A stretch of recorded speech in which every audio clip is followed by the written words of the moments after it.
So the IPG Media Lab has actually been doing a lot of research over the past few years with YuMe. In our first media trial, we learned a lot about ad avoidance and the fact that consumers are much more likely to avoid ads on TV than they are PC.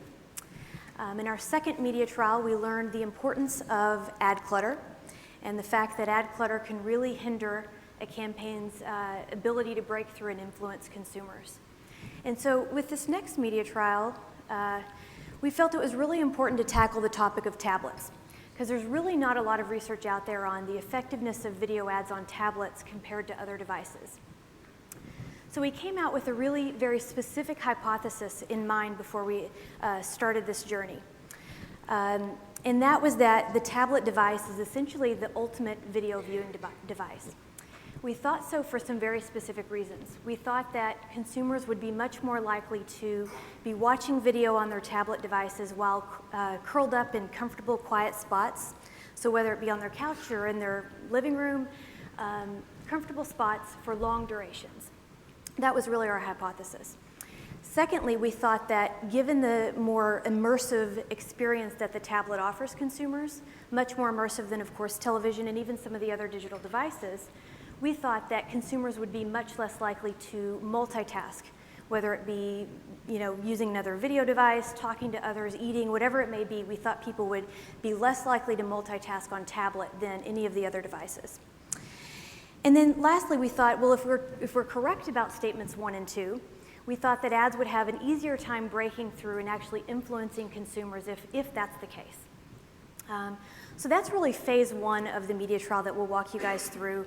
Phase 2 is something that's really brand new. It's something that we haven't presented anywhere else. And it's something that we actually happened into. We had all of this data from the tablet media trial. We collected data on about 5,000 respondents.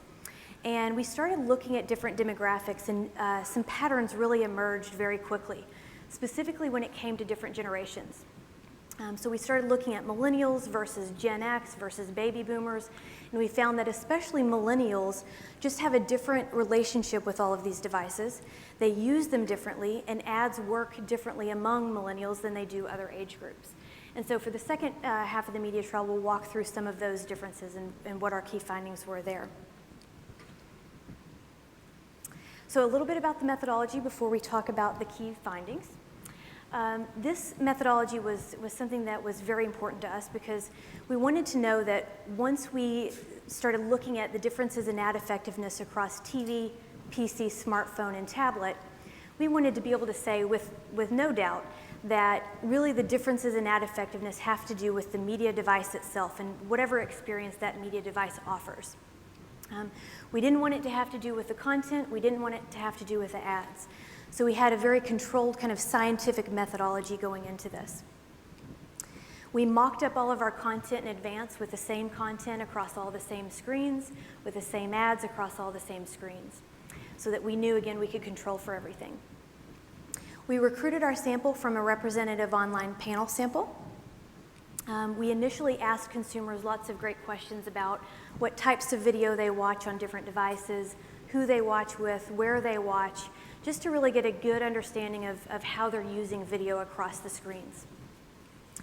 We then sent them to one type of content that they typically watch in their real life. So as you can probably tell, we had to mock up many versions of content so that we could match everyone's interests. We had them watch video content on their own personal device in their own, where they typically view that content. And we had them watch for about 20 minutes. The ad load was representative across the devices, so the fact that ad clutter is much higher on linear TV was the case within our test. After the TV experience or the video experience, regardless of the device, consumers took a post-exposure survey so that we could get all of those great metrics that we're used to, like ad recall, brand perceptions, and intent. And then one last step, we always have to add something especially creative to our tests. We actually had people turn on their webcams. We wanted to see for ourselves where they view content, what their devices look like. And so a pretty big subset, about 500 or 600 people, turned on their webcams, showed us where they watch video, how they watch video, and talked a little bit one-on-one with us about their video viewing experiences. And so I'm going to pass it on to Gian to talk through some of the key findings. Thank you, Kara. You're welcome. All right, in addition to being the understudy for the gentleman who's actually supposed to present this, we're going to try and cut it down 5 minutes. I'm going to move pretty quickly through the actual results. All right, so is the tablet the ultimate video viewing device? That was certainly part of the hypothesis. And we asked these very simple questions. How are consumers using their tablets? How effective are video ads on the tablet compared to other video viewing devices? And how many people actually consume alternate screen media? A little bit on the tablet user in general. The tablet user, per the survey, skewed older, so the smallest percentage under 45 years old, and higher income, the highest percentage at 100K plus and 50K plus income levels. So this is an older, more affluent audience on the tablet in general. Not surprisingly, they're watching a lot of video content, TV shows being most popular, user-generated content, and TV shows most popular, followed by movies, and then news, music videos, personal videos, web shows. So typically, longer form content, UGC notwithstanding. Okay, so hypothesis number one, people are actually viewing video on their tablets in comfortable, quiet spots for long durations. And the data validated that. Most people are watching at home. Second was on vacation. Less so during commutes or at work or out and about. So really a device where people are consuming content where they would typically consume television.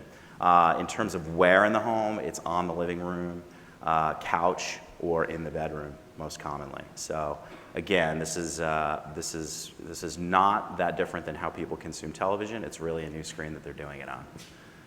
Okay, in terms of time spent, more people are spending time on weekends than weekdays, but they're spending as much time with the tablet as they are with their smartphone when they have one. So certainly garnering a pretty nice share of the consumer's time with the device. And then even for tablet users, there's certainly multi-screen consumption. So not only are they watching video on their tablets, but they're also doing it on their TVs, their laptops, smartphones, and desktops in descending order. So hypothesis number two, consumers are multitasking less when consuming video content on the tablet. And this too bore itself out in the data. So in terms of primary focus being somewhere else while watching video, tablet scored pretty low, although computer scored lowest. And then when asked, do they multitask on the device, people responded that the tablet was the device they were least likely to multitask on. And particularly for younger age groups, this really bore itself out.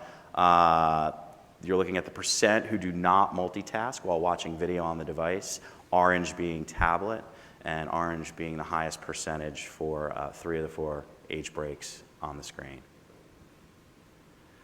So third hypothesis was, now that we know they're watching in a comfortable spot for long durations with higher levels of attention, this should translate into higher ad recall. Did it? Yes.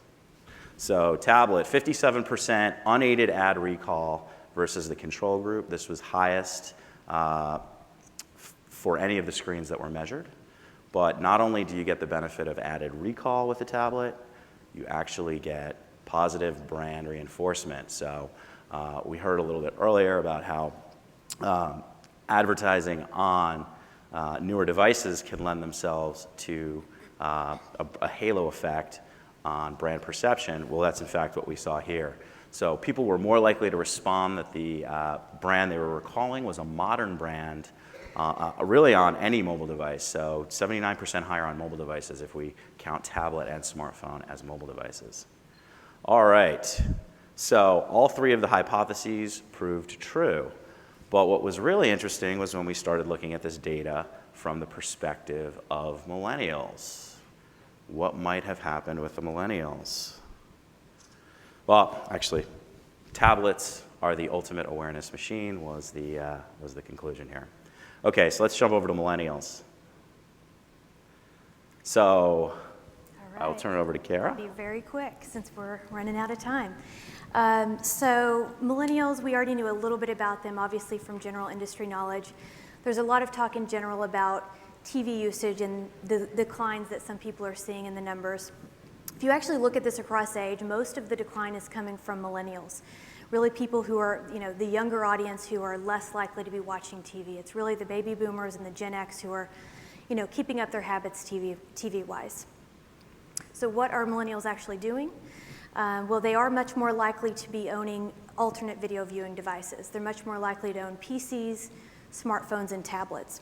And as you'll see from the rest of the results that Gian will walk us through, they really do have a special relationship with smartphones.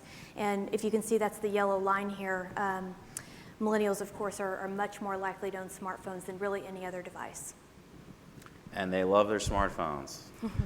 So we had some questions. How does device usage among millennials differ from other generations? What, if anything, do these differences mean for video ad effectiveness? And interestingly, millennials are the heaviest viewers of virtually every type of content, with the exception of news, which probably does not bode well for the future of our democracy, but there it is. All right, smartphones are their device of choice. This is the most popular device that millennials want to watch and will watch video on.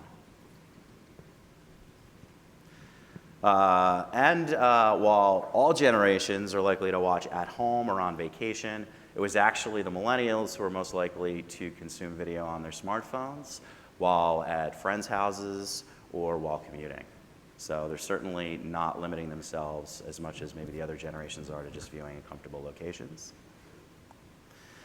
And in most places, smartphones are more popular than tablets for the millennials. So with the exception of at home or on vacation where they'd prefer the tablet, every other location, millennials will prefer to watch video on their smartphones.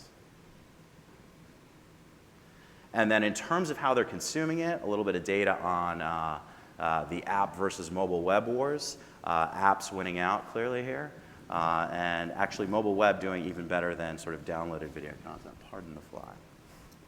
Okay. How did ad effectiveness do? Actually, let's look at multitasking.